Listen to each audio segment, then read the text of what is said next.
Hello.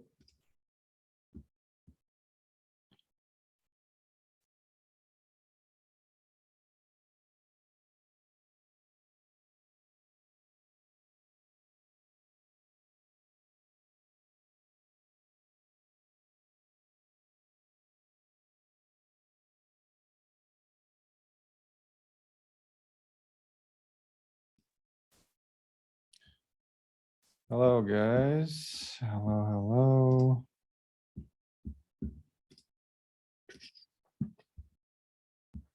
Hello.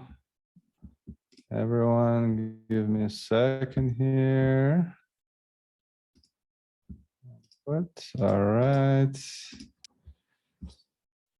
Da-da-da-dun.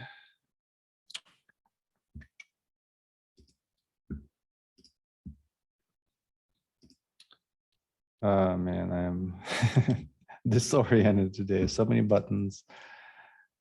All right, there we go. Hello, Vlad. Man, we're gonna have a good call today.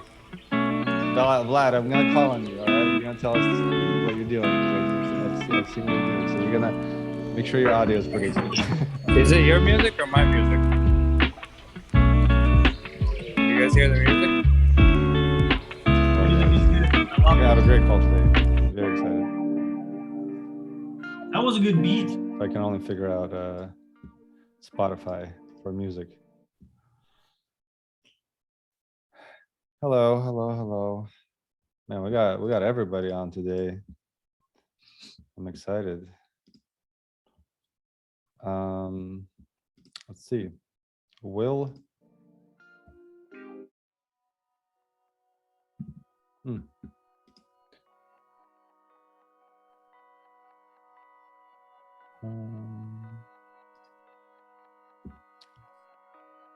Da-da-da-dun.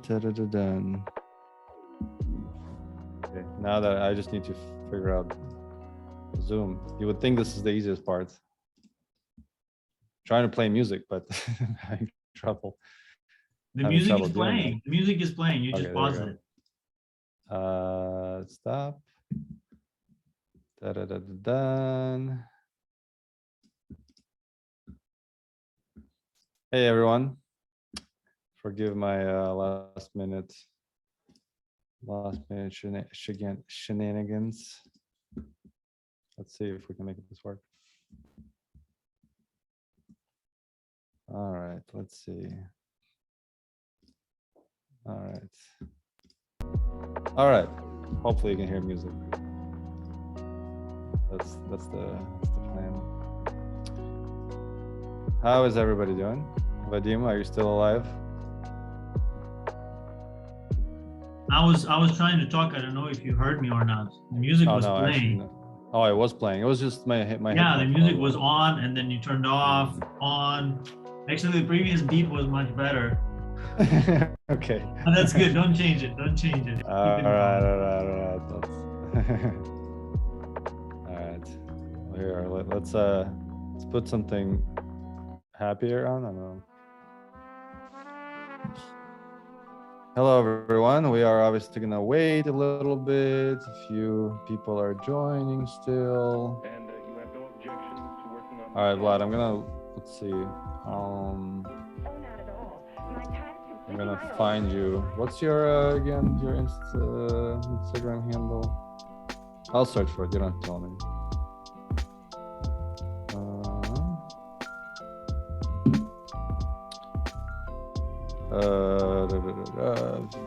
I'm trying to look it up on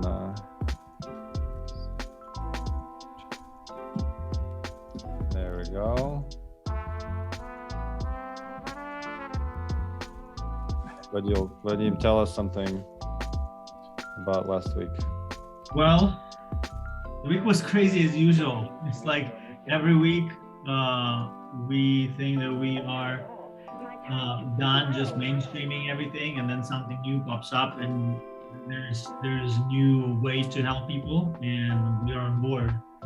So that's exciting. We were talking about Berdyansk a little bit last week. I'll share a little more, but now one of our partners from Berdyansk is in Vinnytsia, and he's able to send stuff to people who flee Berdyansk to Zaporizhia, to Berdyansk as well. So crazy, like how they are, because the to get money, to get actual cash in Berdyansk is pretty much impossible. So they are trying to find any and every way to do it. So people who have money to buy medicine, for example, because they give for free if people don't have money to buy anything, but people who do have money, they order medicine in Vinica, they buy it, and instead of just trying to send money to Berdyansk, they're just sending the medicine that people need, and people give cash for gas to the driver. So that's the trading that's going on. It's so crazy how, okay, we're going to give you meds. If you have money for our gas, great. If you don't, you're the meds. That's it. So they're just trying to trade as much as possible and helping people to evacuate, helping people get out of there, and crazy things that are happening. The pressure that they are under. That's both Daniel and I were on a conversation last weekend, and I was talking more a little bit with our friends from Berdyansk.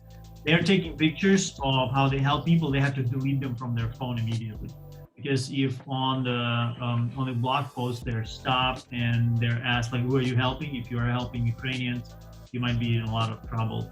One guy was held for several days and interrogated to see what he's doing. He was bringing just baby food, and he was just accused of helping Ukrainians. You don't supposed to help Ukrainians, right? Russians are going to persecute you if you do. So that's crazy. Another crazy thing that a lot of thousands of Ukrainians are sent to Russia by force, given Russian documents, and sent to Siberia, to Northern Pole, and to pretty much settle there and develop the land, develop the area. And it's crazy. I'm just thinking about that. It's similar to an exile that Crimean Tatars were going through during Stalin time. So people were just taken away, taken to Uzbekistan, just put there. That's it. That's your new home now. Very, very similar thing is happening. So it's crazy. It's crazy. And I don't know if those people will be able to get out of there ever or not when the war stops, when it's all over. Hopefully, like eventually Crimean Tatars were able to come back to the Crimea. When I was living there, we were helping with their settlements, and hearing their stories, it's so much similar. That reminds me a lot of what the stories that people are saying, like during the exile of Crimean Tatars from the Crimea to Uzbekistan. Very, very similar. Just taken, put on the train, taken to Uzbekistan. That's it. That's your new home. So crazy things like that. But everything, I will share a little more as we're going through the slides. I don't want to put everything.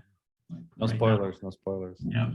We have a busy call today, so we have lots of guest speakers. I don't know if excited is the right word for a situation like this, but thanks for everyone who joined live. Reminder that we get several dozen on YouTube as well. This call is recorded.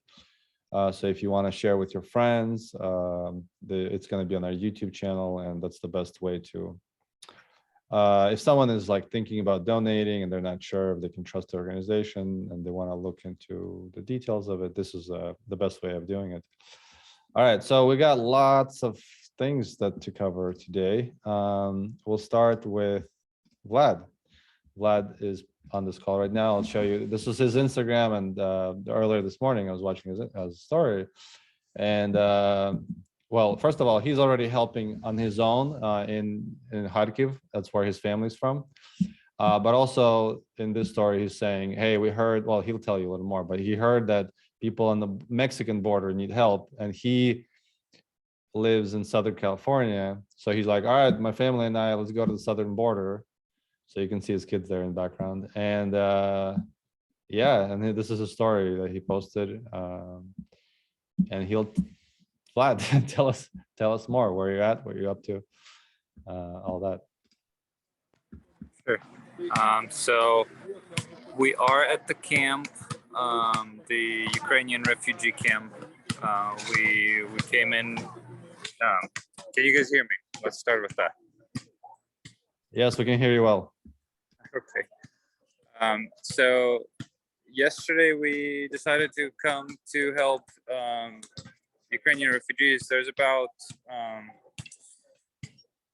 I want to say about 400 or 500 refugees here at a time, and they're having vans take the refugees from the airport when they fly in here. They process them. They give them a number because these people here are working with Mexican government and the border patrol to where they schedule the exits, and they schedule exits of like 50 people at a time, and this actually goes smoother. But this place is kind of we stayed here until midnight yesterday, and we were back here at 7 in the morning today. There's a ton of people. I don't know if you guys can see. There's like kids playing basketball over there. There's like playground here. There's a ton of people here. What they're saying is that they're gonna see close to 10,000 people show up next week. So I think it's gonna get really, really busy. And that's kind of, I'm walking to show you one more area. So it's This is on the Mexican side, yeah? Yes, we are in Tijuana right now. And our kids, our two boys are helping. It's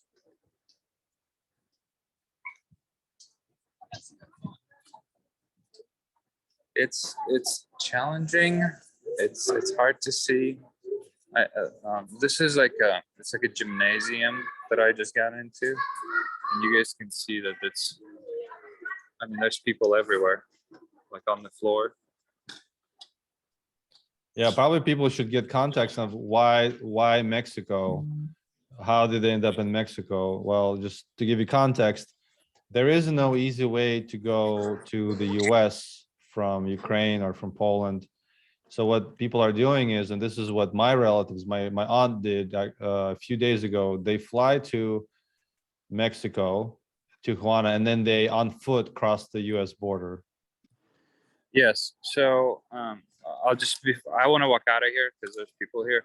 But if you watch my Instagram story, there's people sleeping here. Like yesterday, I was walking here and you could see a whole bunch of people here, but they rotate. And there's breakfast right now. Why Tijuana? Because there are probably other areas where they can cross, but people talk, and everybody knows that Tijuana works because one person crossed, they reported it on Telegram, they told their relatives, and that's kind of what everybody's doing. So it's kind of like became like a main hub where people cross, and I think Mexican government is also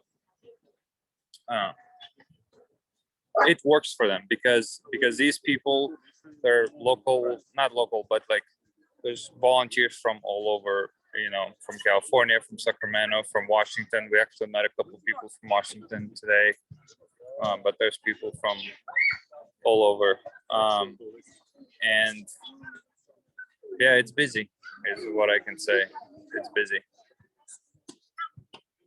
How are you guys helping? What are you doing there? There's like, it starts from like, there's a volunteer check-in, there's like multiple departments. I'm just gonna mention them. There's volunteers at the check-in. For volunteers check-in, there's media check-in, there's security. There's people that are here 24/7. So there's if there's night shifts and day shifts from 7 in the morning to 7 in the evening, is day shift, and then 7 in the evening, 7 in the morning is night shift. So there's people all over. There's like there's multiple tents over there with like essentials, like women's essentials, shampoo, toothbrushes, toothpaste, like all sorts of wipes, donations. There's right here. There's a check-in for actual people that arrive, because they arrive, they're clueless. They don't know what's happening or what's gonna happen or what's going on. And these people are helping them. There's obviously drivers. There's ton of, I don't want to say ton, but I want to say 5 or 6 minivans plus a big bus that takes people. And people come at all hour. They don't come during the day. They come during the night. And there's housekeeping team. Oh, I was going to show you the tents. People sleep either in that big building. They either sit right here. There's a whole bunch of chairs here, or as an example, there's like a tent over there, but there's a whole bunch of them further. What we've been doing is we've been trying to help in the kitchen, really. I feel like it's the busiest area, and there's a ton of people to feed, and like you're done with breakfast, you have to cook lunch, and you're done with lunch, you have to cook dinner, and there's a lot of women that are helping, but still not enough. So how's the mood of the people?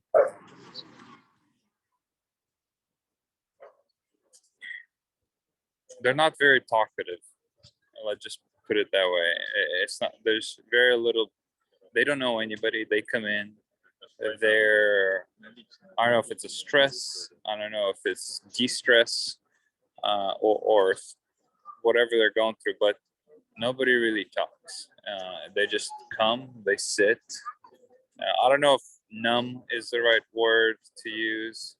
I mean, there's one guy I met who he seemed to be more optimistic, but for the most part, yeah, nobody really talks. It's I don't want to say it's weird, but if you remember Russian community, it's kind of like loners in a way. Everybody's out for themselves, trying to survive. Yeah. How long are you staying? We're gonna stay today and then tomorrow, and then we're gonna go. There is one issue here is the restroom toilet situation. They don't flush, so that's an extra complication here. That's hygiene, and a prayer request or a thing that we're experiencing is both of my kids been throwing up all night. And I don't know if it's water. But we haven't been drinking any tap water or anything. I think the only thing is they brush their teeth with tap water. But like Aiden was throwing up like every hour from like 1 o'clock in the morning, because that's when we got to sleep, to 6. That's when we woke up. And so we found some medicine and some doctor who I think it's fine now, but it's I think that's been just a challenge. Say, hey, we're here, we have to help, but we also need to make sure that our kids' needs are met and they're taken care of. Man, good for you guys. How quickly did you decide to get up and go? It wasn't quickly. I think Angela said something on Thursday, and I have obligations. I have like I'm a soccer coach for my kids on Saturday. So I was like, hey, I can't just not show up. So there was just like a lot of, yeah, we should, but there's also hesitation, because I guess there's good parts and bad parts in Tijuana, and there's a lot of mixed information. Somebody comes, oh yeah, it's totally safe, come on over, and there's other people like, hey, I don't know if it's that safe to bring your family, bring your kids here. So there was a hesitation there, but I think we gave it some time, and it seems fine. It seems fine. Good for you guys. Stay safe. Say hello to Angela, the kids. Yeah, I will. I'm gonna drop off. So thank you guys very much. Good. Sorry I skipped or missed. No. Don't be sorry. We it's really nice for someone to share that's on the ground, can tell us what's going on, and who knows, maybe there are people watching that are close by and they'd want to go too. You guys obviously can follow it. I posted the link to Vlad's Instagram if you want to know more, or if you're thinking of going yourself, you can ask him what it is and how it's going and all that.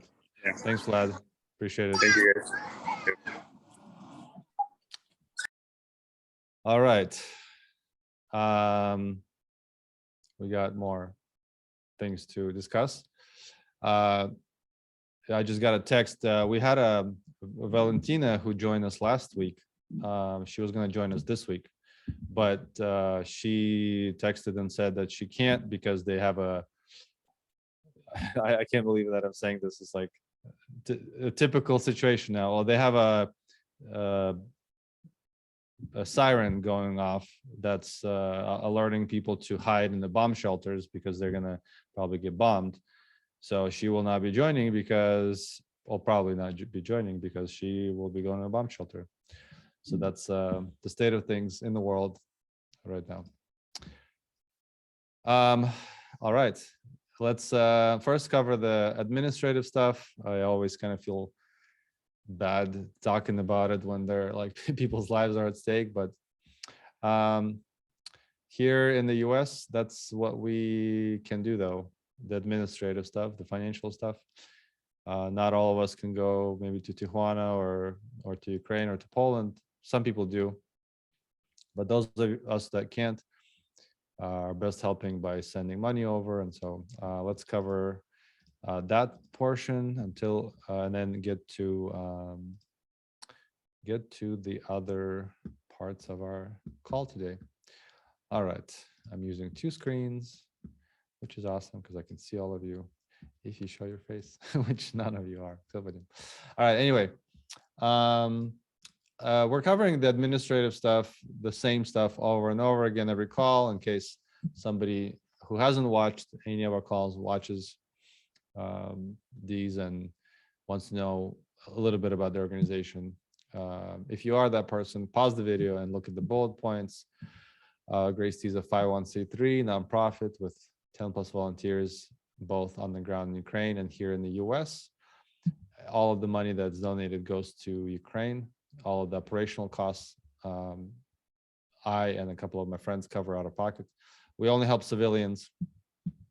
And our mission is to help people that are in Ukraine, at least 95% in Ukraine, who are in dire need of food, water, medicine, and in some cases, emergency cash if they lost completely everything.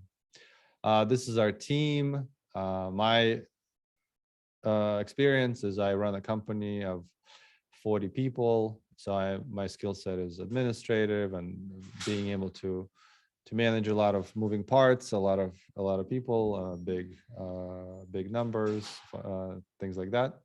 Vadim, so I basically do all the administrative stuff, all the financial stuff. Vadim moved to the US when he was 30 years old from Ukraine, so he has a lot of connections. He speaks the language. He knows a lot of people there who are trustworthy. His job is to identify where the money is needed and to tell me where to send that money. Anastasia, who's not on the call, she couldn't make it. She handles social media, and my wife Marina, she does all of the documentation of tracking receipts, tracking how the money is spent, and all that kind of stuff that the IRS may want. So in case we get audited, we can show that we did not misuse the money. And it's, believe it or not, it's a lot of work. All right, financials. As you can see highlighted, we so far have collected almost 50,000. We're at 147 and change, which has been now 6 weeks, which is really amazing. Since last week, we collected 8,500. And last week we collected 8.5, but we sent 7. So we actually have a little bit of a surplus. We had a milestone last week that we sent over 100,000, and as of now we have sent 107,000 to Ukraine to help. These are the totals right now. Grace T, we have about 36,500 left in the bank. We're right now sending, based on this, we're sending about 7,000 a week. We could of course send more. The needs are just pretty much unlimited. The needs are just tremendous, but we also want to be not responsible is not just the right word. We want to use the money where it goes the furthest.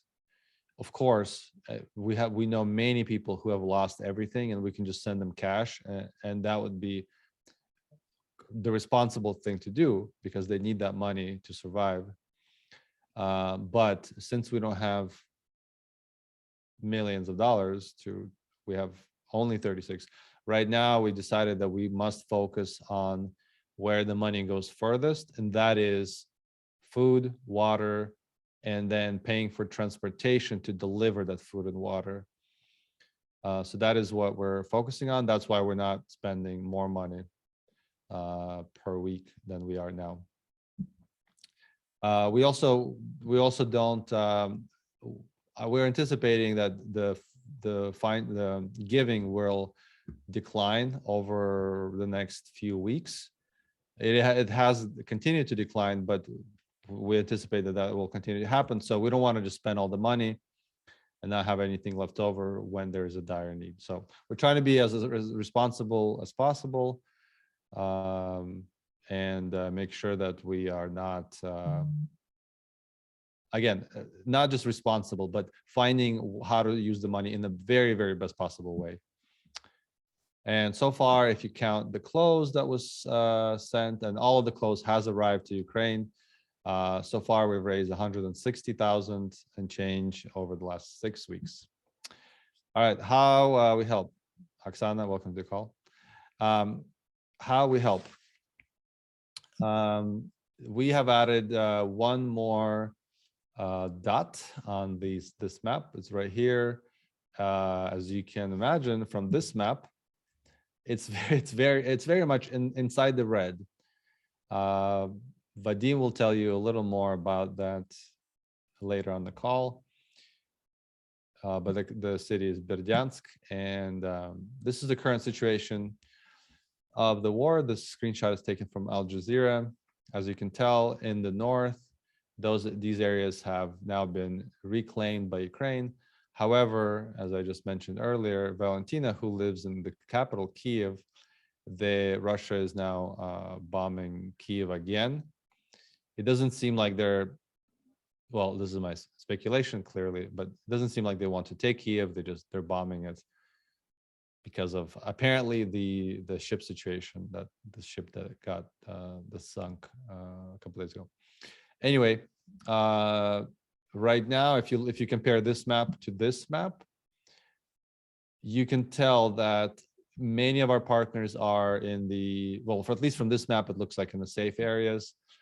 Reminder that these volunteers in Western Ukraine, they're taking care of the refugees that are fleeing from the other side of the country. And then the partners that we have in Poland are buying, Vadim will also cover this as well, they're buying food and water and transporting it. We are trying as much as possible to focus on this side of the country where nonprofits are not able to, most nonprofits are not able to reach, because essentially we're going to the war zone. So we're trying to fund people who can help directly in these areas, because that's where the biggest needs are. We'll cover a little more in a few minutes. And Oksana, I hope you will be able to show your face. Yes, we're waiting for Oksana to show her face. Oksana is a friend of mine. This is us. Hello. This is us in the middle 14 years ago. This is the photo I found Oh from my the God. earliest photo I found. Wow. So I've known her apparently 14 years, and it just so happens that Bogdan, he was best man at my wedding, Mhm. and Oksana are married now, and I have accepted the credit for bringing them together. Because Sure. it also happens that Bogdan has introduced my wife to me, so we have fair exchange of wives, introduction to wives, and Bogdan I've known for super long as well. I mentioned this because when Grace Tea was when we launched Grace Tea, we needed to quickly figure out how to send money to Ukraine in a reliable way to people that can use it accordingly. They're not going to just take the money and run with it. So obviously we had to rely on relationships that were already there. So from the very beginning, it made sense to send money either to somebody I know or Vadim knows personally, or to someone that is trusted by someone we know. So in this case, both actually, Oksana and Bogdan have relatives in Ukraine who we partnered with to help them do their work. Oksana will share about that a little bit. But before that, Oksana will tell us a little bit about what she's doing and why she's doing it in Seattle, which is 10 minutes from where I am. Oksana. Hi guys. Thank you so much for letting me share what I'm doing. So yeah, I'm kind of excited. Sorry, I kind of want to make sure I don't see my face. No problem. You can wanna. slide you can slide to see the slides. Oh, I see. There you go. Okay, so oh, there you go. Yeah, so this was just an idea. We live in kind of like decent neighborhood here, and lots of people walk by our house. So initially it was just please help, and I had the Grace T handle, and then my sister Alina Toulouse handle on the garage door. I just kind of waited to see if our landlords would be okay with it, and they were super excited to help. And so later I was like, what else can I do to still share about Ukraine and also kind of get some more money from my neighbors? And so I also wanted to do something kind of like beautiful, something that can take my mind off the news. And so I decided to start selling flowers. And so we started exactly 2 weeks ago. And I don't know, do I need to share like numbers or what? But it's not like, oh my No, gosh, like you can share. You can share. You don't have to share numbers now. But I even like after the first Saturday, I was like pretty much like in tears every time like a person stopped and just asked some questions. I'm not there at the table because it's like a self-serve stand, so I don't really have to be selling it exactly. So people just gonna have to come up to the table, and there's a little bit more information about it, and also QR codes how they can like donate. So long story short, I am pretty amazed how like some people are super generous. Like the donations can be, I mean, I didn't specifically put like a suggested donation because people just like sometimes just give that number if you put like $20. But so we have anywhere from like $10 or like last time was like 99 cents to $100. And so a lady stopped by last week, and she was like taking photos, and I saw her from the window, and I'm like, hi, thanks for taking photos. I'm like, what is this for? She's like, oh, I'm a photographer for this like local newspaper. I think someone might call you to ask you some questions. So like next day, their editor called and asked me questions about Ukraine, and she was super sweet and like listened to our story, like about my family in Eastern Ukraine and why I'm doing this. And so the newspaper, we became super famous.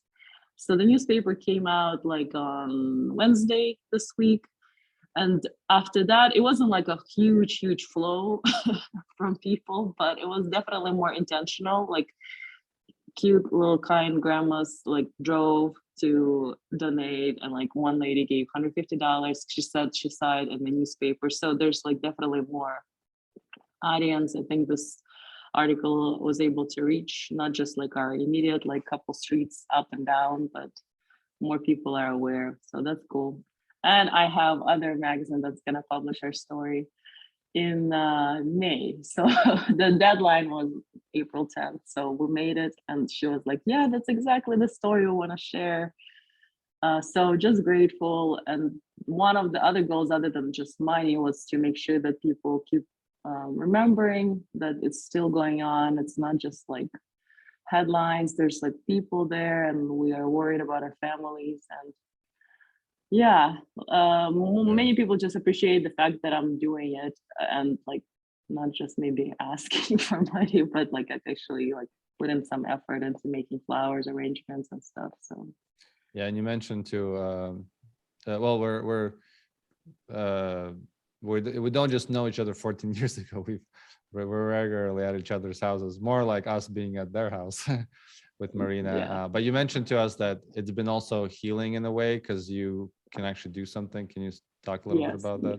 Yeah, I think I'm a stay-at-home mom, so I'm always with the toddler, and he's exciting and fun, but it's also kind of like emotionally draining. So the news are emotionally draining. So I just wanted to have a little therapeutic way of maybe healing, like just physically making something. And I think part of creating like arrangement, like kind of takes your mind off like the horror stuff. Like in order to create, you have to kind of have this clear space in a way. So it's helpful. I don't make arrangements like every day because we don't, I mean, I just make like bunch ahead of time, and so they kind of sell, but I definitely tend to the table. And so it's very useful for me personally. I don't know if my husband likes the fact that I'm always busy, but it's good. So I would definitely encourage people to do something with their hands. I think, I mean, I have a degree in psychology. There's also science behind it. So having some kind of hobby that is manual labor is good. So you could just free your mind of whatever you're constantly thinking about. So the flowers are, I didn't want to do bake sale because I hate baking and I would be more stressed.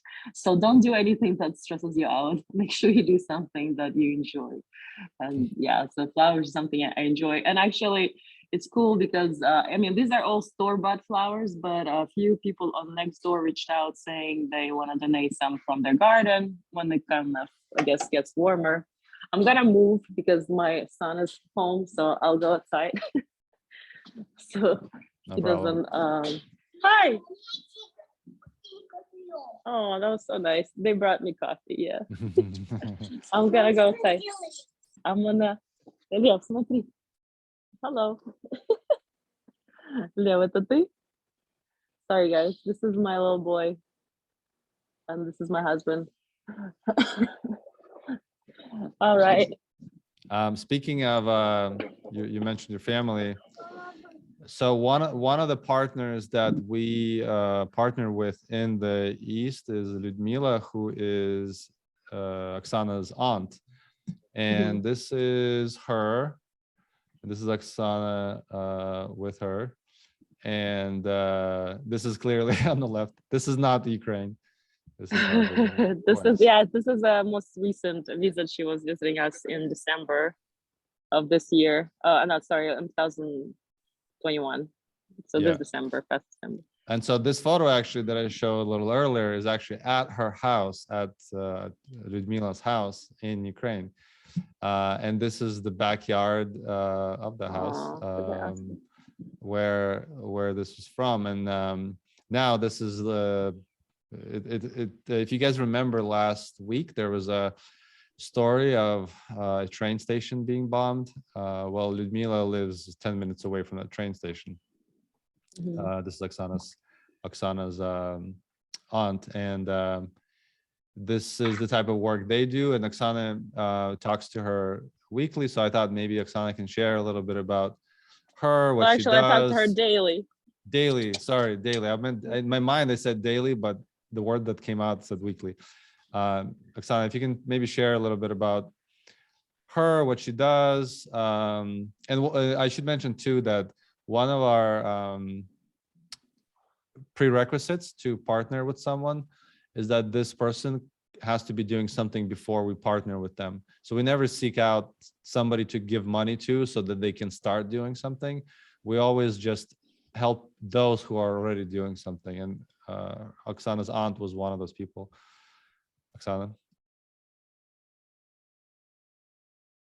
you're on mute. You're on mute. You gotta unmute yourself. Okay. Yeah, so I talk to her pretty much every day since the war started, and with some exceptions when she like passed out and fell asleep at 9 p.m. But I just spoke with her earlier today, and she couldn't join us, but she gave me a little bit more of the details, I guess, what like exactly how they spend the money. So do you want to hear, because I know she kind of sends you reports and stuff, so do you want me just to tell you like the general idea? I think I'd love for you to first just tell us about her. Oh, like okay. her. She's Yeah, she's a badass. No, she's a cool lady. She's like pretty much my role model as far as like being brave and being selfless. And that's again, that's not just like because of war or something. I mean, but war definitely brought out a lot of like these like courageous moments in people. But even before, she was like for the last 30 years, she's been like administrator for like kids camps and organizing it, not just in Shkovka, where she's from, but in like the region and like beyond the Donetsk Oblast, like in different regions of Ukraine, like conducting lots of like seminars and educating like staff, but also like running lots of nonprofits for like after school programs for kids in her town, basically mainly working with kids, adolescents. She's very, she's a rare combination like of admin mind, like very administrative mind, and also super creative mind. She writes like most heartbreaking, beautiful poems, and every time we get a message from her on our birthdays, it's like, you want to frame the words. She's just very like, she has very beautiful soul. And so she's been visiting us for the last like probably 6 years. She was a donor, transplant donor for her younger brother who lives in the United States. So I guess the embassy allowed her like visa for 10 years. So we got lucky to see her more often in the last 5 years. So we kind of got closer with her like personally. So anyway, my family, like my husband and I, we've been helping her like in her ministry, but kind of wanted to ask Daniel when the war started, because she's already like, was like Daniel said, she was already like doing the work, like helping in her community. And now that she has this kind of other resource available, like makes me so happy. She's the type of people that wouldn't really like brag about her work.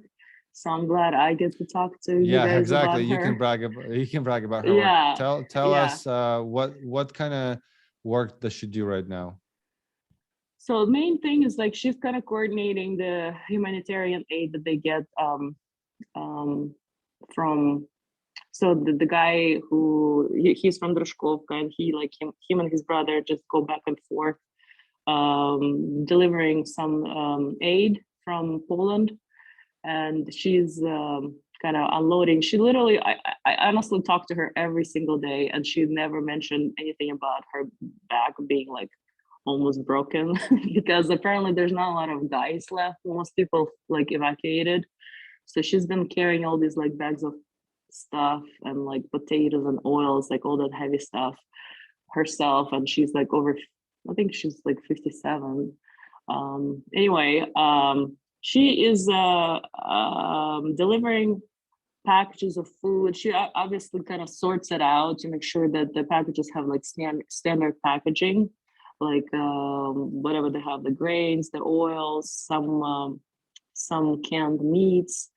And so those packages then she drops off to people in their community. And she's also pretty much moved into the church building. Like for the last 10 days, she was there, especially after that bombing in Kramatorsk. She said that she was just like so distraught that she really didn't want to stay at home. She wanted to be somewhere else and maybe with some other people. So she kind of like дежурит, or like, I guess kind of is there in case someone comes in the evening or early morning, someone needs help, so they can always ring a bell and ask for some help. And so they do that. They also spend a lot of money on medications. So people who have no means, no money to buy those medications, she then helps kind of coordinating on ordering it from either Lvov or Dnieper, so the people can get their meds, because I guess all their pharmacies are out of the medications that the people need there. Why is she still there? Why doesn't she also evacuate? Great question. I selfishly would want her to move, and I kind of bugged her a few times initially, but then like after getting response, I'm like, I'm not even gonna bug her about it again. She basically said that I cannot do this. Like, what, I will move and then I would just worry about people in my community who are still there. She's like, this is not right, and I don't want to go. And so she's like, I cannot leave my her brother, my uncle, who is the like pastor of the local church. She says basically community depends on them, because everyone left and they're the only church that's kind of like still somewhat operational.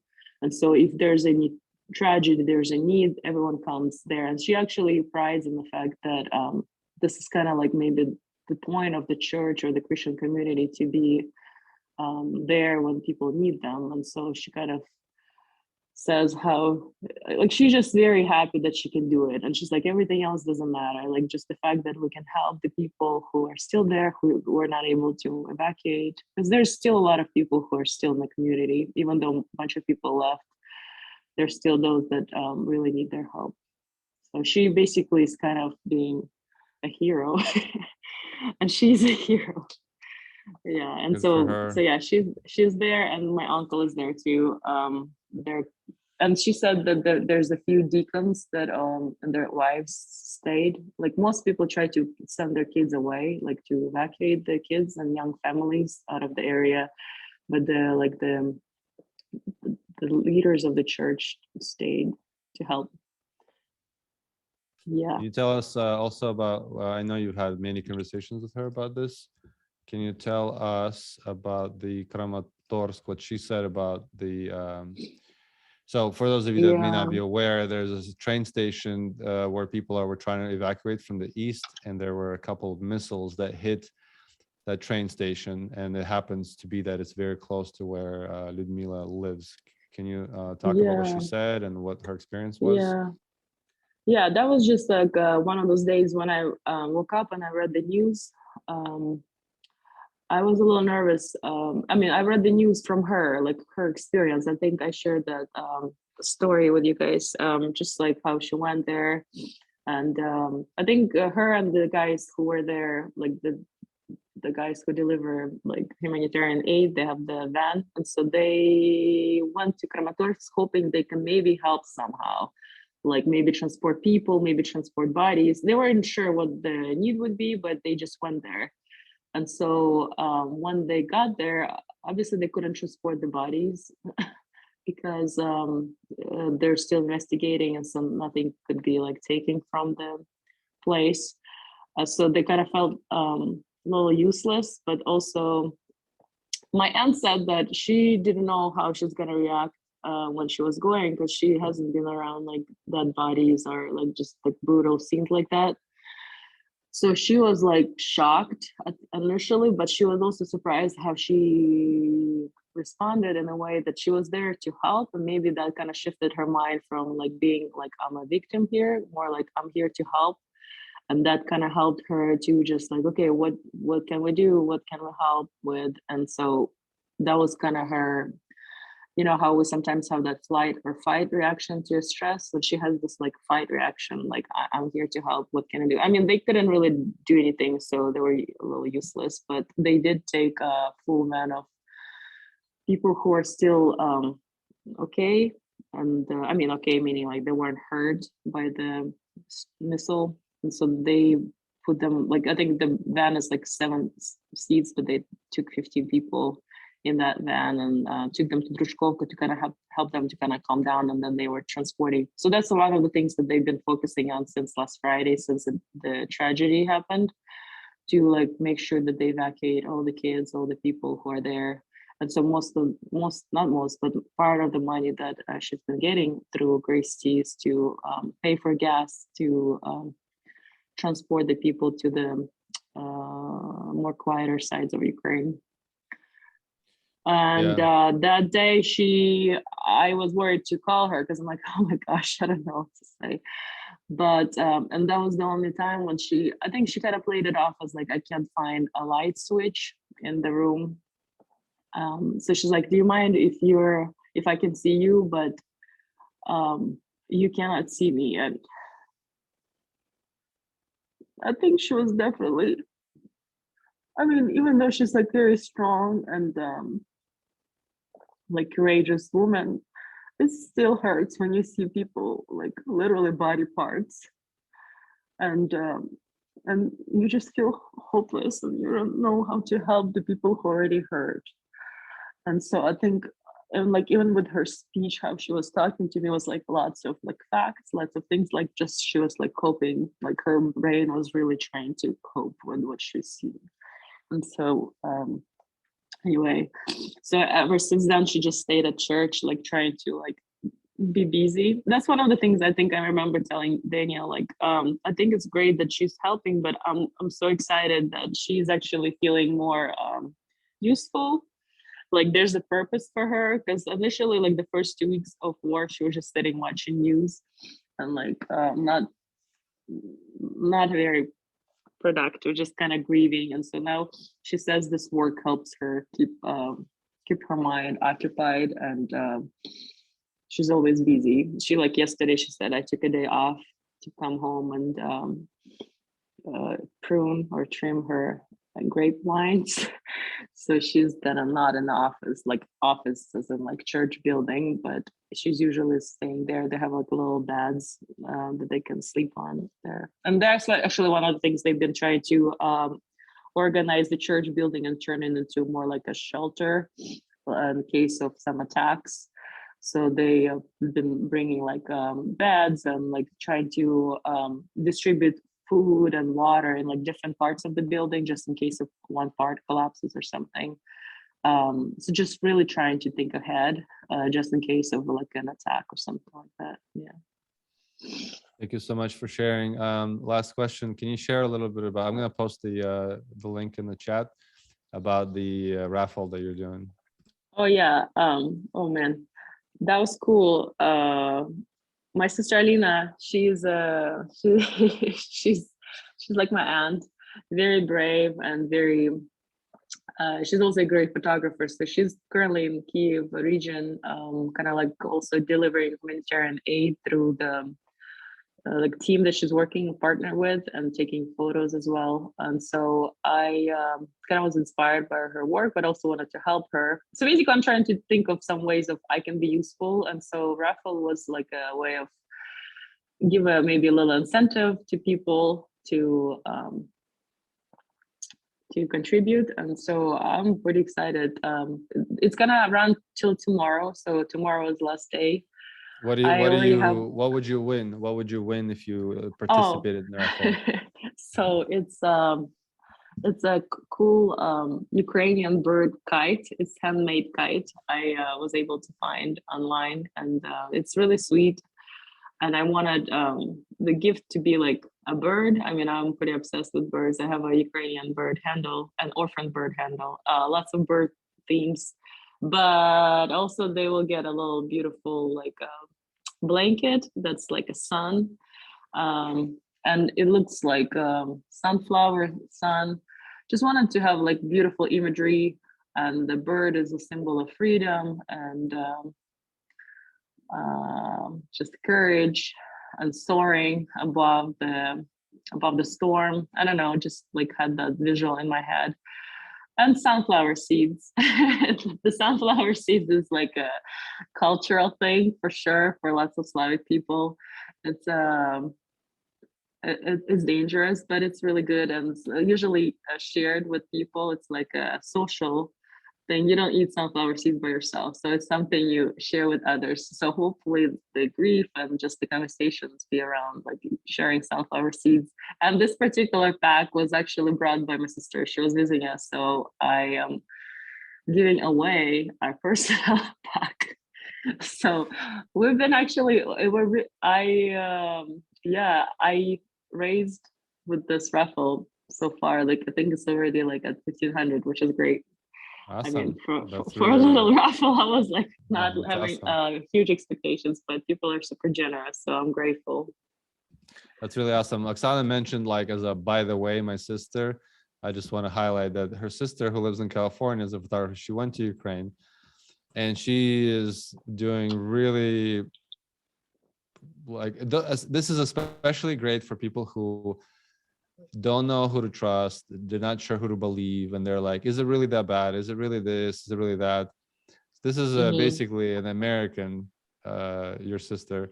She went and she's taking photos and answering questions and all that. So I'll post the link in her Instagram in chat. But she's basically going to all these places and taking photos today. So that she's not a reporter. She's not somebody you maybe are suspicious of. She's like literally just a person with a camera that went and is taking photos of people and talking to them and asking them questions and asking them like what their experience was from Bucha to Chernihiv to Kharkiv. So like this story, for example, this man was looking at the house. She talked to him, and turns out that this is his house that he just paid for and bought, and he still has a mortgage on it that has been destroyed. So not that I'm encouraging you to see more sad stuff. There's, I'm sure, plenty of sad things, but I guess what I'm saying here is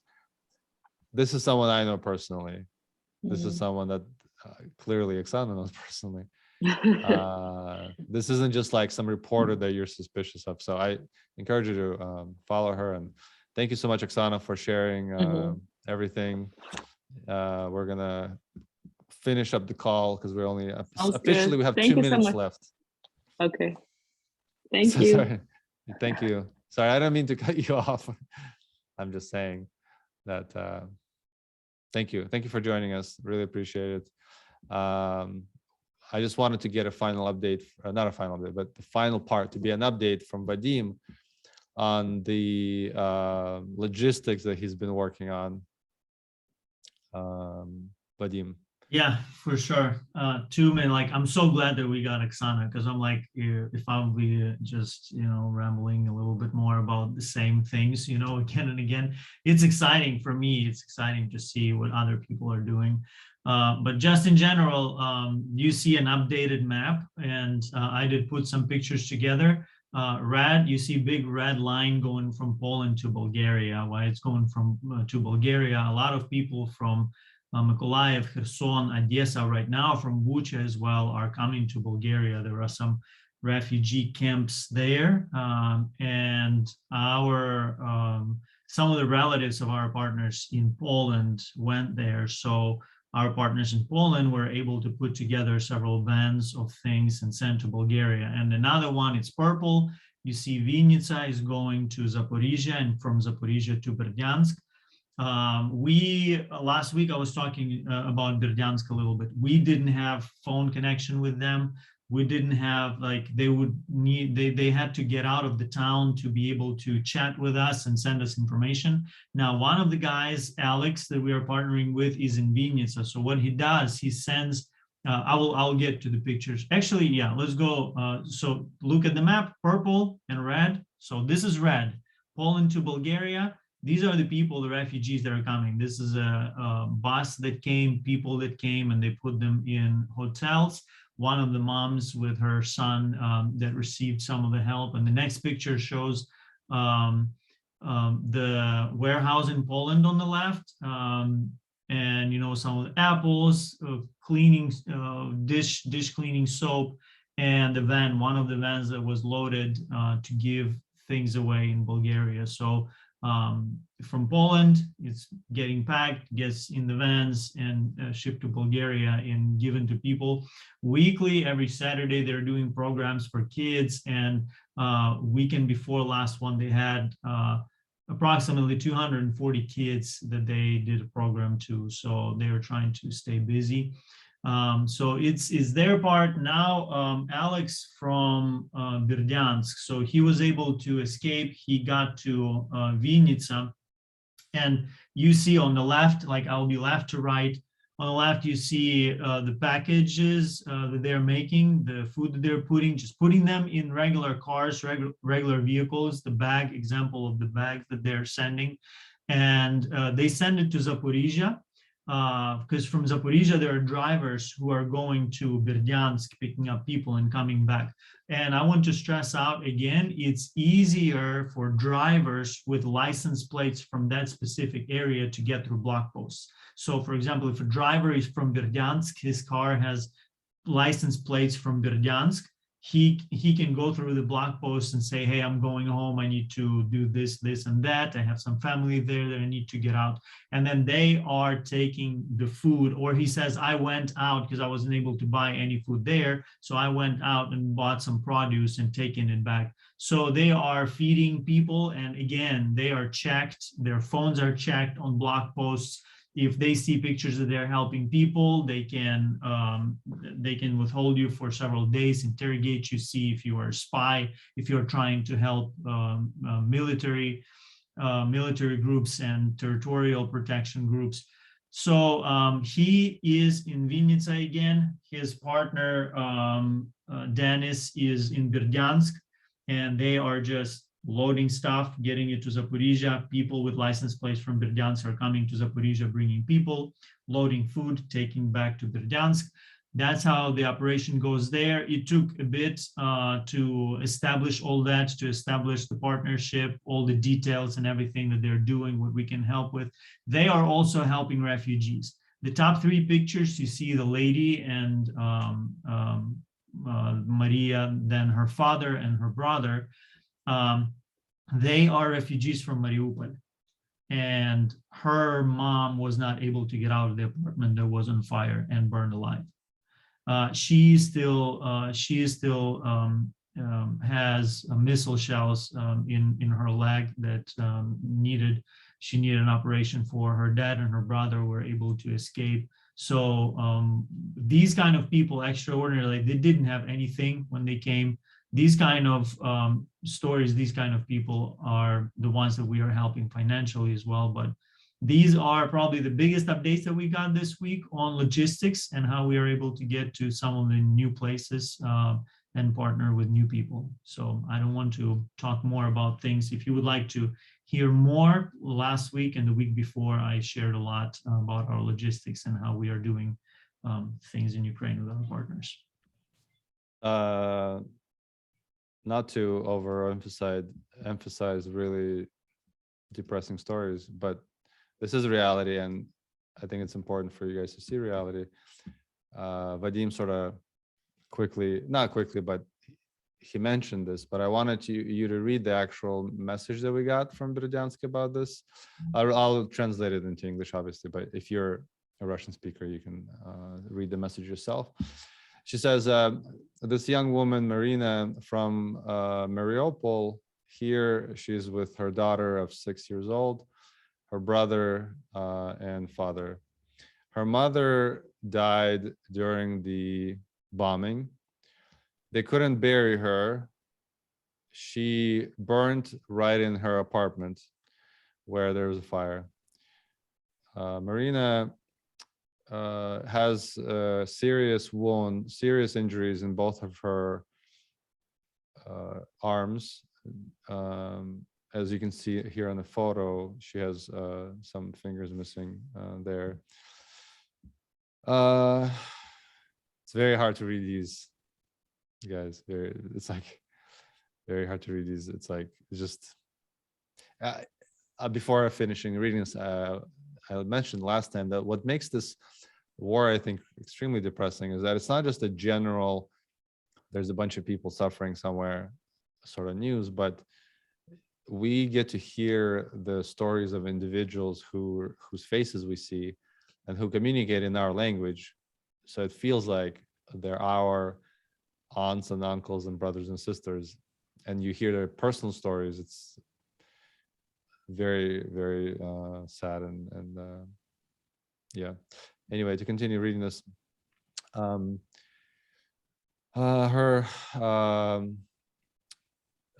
left leg is also damaged from the what is it, a shrapnel, I think it's called in English. Shrapnel, yep. Yeah. They left, they could only leave with a note that they were in the Mariupol hospital, and that's it. They have no money. The only clothes they have is the one what she's wearing. I found this family in Berdyansk. We helped them with food, hygiene products, prayed with them that God would give them vision, how to live, how to go forward in life. And they felt his closeness.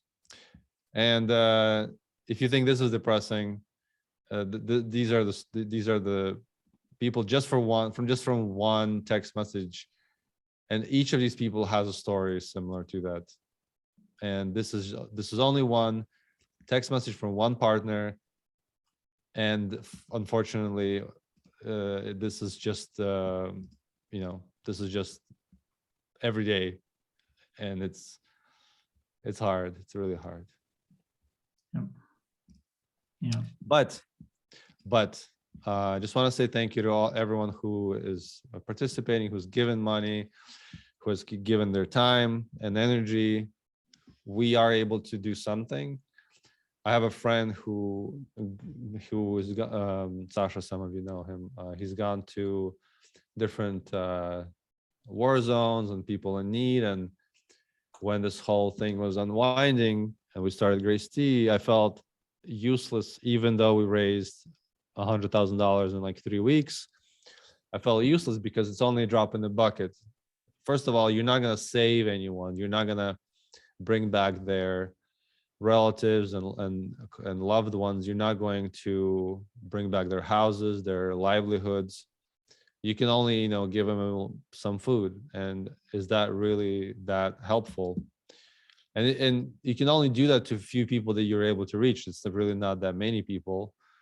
Our organization, let's just say we can help a few thousand people, maybe a couple, maybe I have to recalculate how many people will reach, but definitely not millions. And so it just seems like a drop in the bucket, and it can be quite discouraging to think of it that way. But he told me something that really helped me is that he said that his experience is that it is much better to still help those real people, because these are real people who you are helping, than just to throw your hands up and say, oh, I can't save everybody, and do nothing, because then there is no good.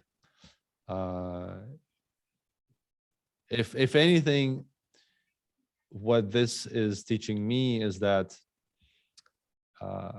even some good that you can do can outshine the darkness that is in this world and the darkness that is this war. And I want to thank you guys, for everyone here, for participating in that, for being interested, for watching these calls, whether you're watching them live or you're watching them later.